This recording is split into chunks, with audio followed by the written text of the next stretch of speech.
حضرت امام حسین میدان کربلا میں تھے تو تھوڑی سی جگہ کھود کے نا امام حسین نے تو خندق کھودی، تو خندق کھود کے نا آگ جلائی جاتی تھی، یہ حفاظت کا ایک ذریعہ تھا تاکہ دشمن نہ آئے۔ تو امام حسین نے اپنے خیمے کے سامنے خندق کھود کے اس میں آگ جلائی تاکہ پردہ رہے، عورتوں کے پاس کو دشمن نہ آئے۔ تو ایک شخص سامنے کھڑا ہو کے کہنے لگا، حسین تو نے دنیا میں ہی آگ جلا لی ہے؟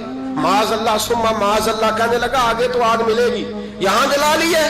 تو امام حسین کہنے لگے میں حکم دیتا ہوں آگ کو کہ تجھے ابھی پکڑ لے۔ جب کہا نا میں حکم دیتا ہوں تو وہ آدمی گھوڑے سے نیچے گرا اور گھوڑے کی رکاب کے اندر اس کا پیر الجھا، گھوڑا ڈر کے اتنا دوڑا کہ جا کے اس آدمی کو آگ میں پھینک دیا۔ یہ جو لوگ کہتے ہیں نا بڑے مظلوم تھے پانی نہیں آ سکا، یہ حسین ابن علی ہے، یہ ابھی حکم دیتے تو فرشتے ابھی آ جاتے۔ اگر جناب اسماعیل کے لیے دمبا آ سکتا ہے تو وہ تو حضرت ابراہیم کے بیٹے تھے، اور یہ تو مصطفیٰ کی اولاد ہے، ان کے لیے کیا کچھ نہیں ہو سکتا؟ لیکن امام حسین نے پسند کیا تھا کربلا کے جہاد۔